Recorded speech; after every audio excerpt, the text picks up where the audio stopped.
Which NFC West team would you like to be right now? From the quarterback perspective. Oh, boy. Like right now? Right now, today. Spinoni, game show music if you would, please.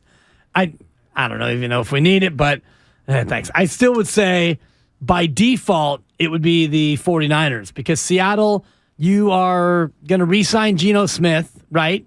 Or you're not. We don't know. And if you're not, what are you going to do in Seattle? So I don't think that any of the real high-profile free agents, and by the way, there aren't that many free agent quarterbacks out there, and I'm not counting Aaron Rodgers. Yeah, like that's the thing. We're sort of jumping ahead in terms of who's available. Like even, Jimmy should go to Tennessee. Well, you're right. Ryan Tannehill is technically not available right now. Right. Will he become available? Maybe.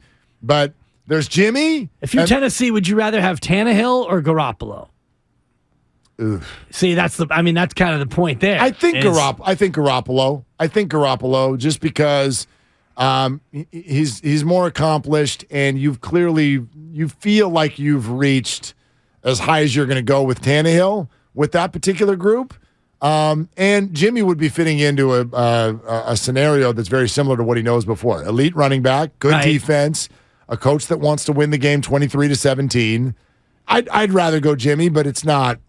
Yeah, it's not a blowout. I think that they're more likely to stay with Tannehill. It's an $18 million dead cap hit if they move off of Tannehill. So if you got to sign Jimmy G 3 years and $60 million, let's say you get him in a bargain. Well, now that 18 is the dead cap plus the 20 you're going to pay Jimmy G, that's $38 million for Jimmy Garoppolo ostensibly. I think that Tennessee is 1 year away from really getting out there. I think they ride with Tannehill one more year. Yeah, and they've got Malik Willis. I don't know what they really think about him at this point, but they took him relatively early not too long ago. Right. That's an interesting situation. That whole division. Obviously the Jaguars now look like they're on the right track, and outside of that, I don't know what anybody's doing. But to your question, though, I still think it's the Niners because Seattle, it's either Geno Smith or fill in the blank, and I don't know if you fill in the blank any better than Geno was this year. Arizona with Calamari out for the year, most likely with the ACL. And, you got Blau and Colt McCoy, and you're drafting a quarterback in Arizona, so you're going to have a rookie. The Cardinals, I would submit, are in fourth place in this conversation. Absolutely. Because they're stuck. They paid someone big money, so you can't turn it over to somebody else. He might be back for a part of this year. He might not be. And even if he is, what do we know about people returning from an ACL? Somebody who uses his legs as much as Kyler does is probably not going to look the same right away. And then even when everything's all back to normal, I don't think he's that good to begin with. Yeah. So I hate the Cardinals situation the most. Well, they do have a potential out in 2028 with no dead cap hit. Okay, good. So they'll be fine by that. Yeah, they're going to the cap hit's only $16 million this year, and then next year 51.8 is your cap hit. Yeah. 51. They're stuck. 0.8. They're totally more than stuck, Mark. They're in quicksand. And you look at Los Angeles, I guess they would be the number 2 choice, but Matthew Stafford, is he still going to play? If Stafford comes back and plays and is healthy, maybe they are the number 1 choice, but I still would rather roll with what the Niners have. Matt Stafford is such an interesting case because look, he's 1 year removed from winning a Super Bowl. And, how old is Matt Stafford? He's 35. 35. All right, 35 years old. Married to Kelly Hall in 2015. And which was crazy. He is. Thank you when you think about it. Thank you, really was. They looked at each other. Our wedding night was crazy.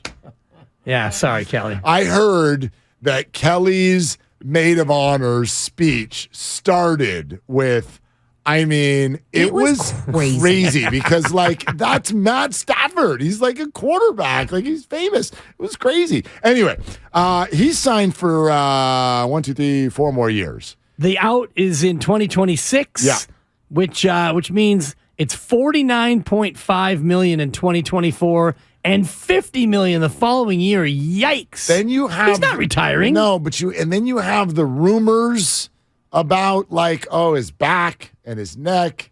We haven't really seen it necessarily on the field, so I don't know how big of a problem it is, but are we getting to the point at age 35 with 4 more years left on the deal where Matt is going to be unlikely to make it through seasons That's a possibility.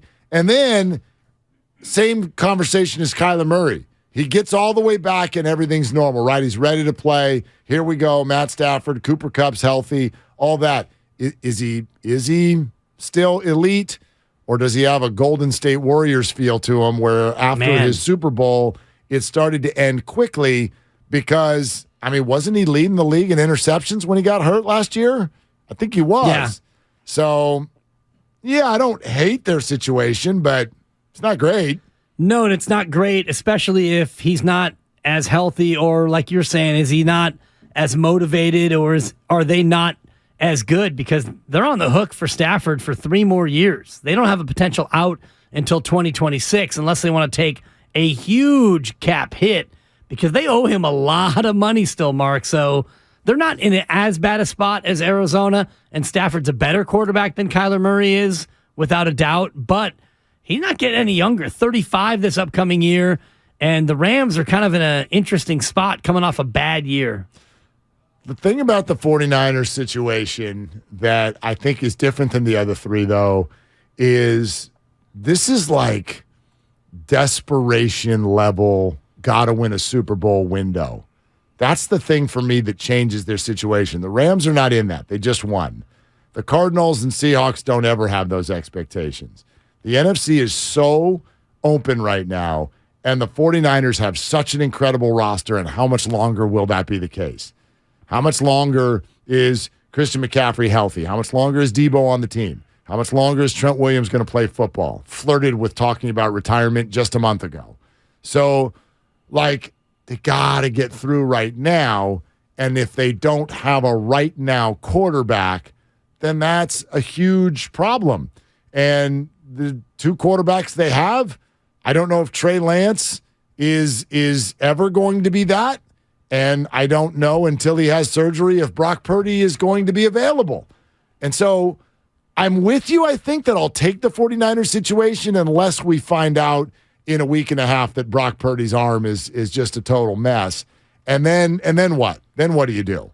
It almost you could. I don't want to call Trey Lance square one because it's not. But if they decide in the offseason that he's just not the guy, then they're the same as the Seahawks. They're just square one. Yeah. With a better roster. Much better roster. But I think that, and let's just say worst case scenario, Brock Purdy goes in a week and they take a look at his arm and they go to have surgery and they say, you know what, Brock, you need Tommy John. Your UCL is so badly damaged that it's a borderline case. If we can put the internal brace in and you can get better in 6 months, but we know for sure that if we take your UCL out and we put a new UCL in, we reconstruct your ligament, you're out 9 to 12 months. We'll see you in 2024. They may go that route with Brock Purdy. And if I'm Brock Purdy and it's a borderline call, I'm telling them, give me the Tommy John, because I'm under contract for a pittance amount of money. So why would I want to rush myself back and potentially have a season-ending Tommy John-like injury to my UCL as opposed to, let me take the whole year and come back in 2024 and give it a go then? Is that a local or general anesthesia? Oh, it's a general. Okay. It's a general. All surgeries of those. That's what I would have figured. So I've had 4 surgeries, and they all have been general. So when you say, hey, it's a borderline call, and I'm Brock Purdy, I'm telling him go Tommy John, Brock Purdy's not going to be able to answer that question. No, but and I heard him say this from Radio Row. He has already told the doctor, Dr. Meister, make the call that you think needs to be made. Yeah. So, that's what most patients will do. Like, you're the doctor. Right. You tell me what's best. But normally, like all the surgeries I've had, it's been like, we're going to do this.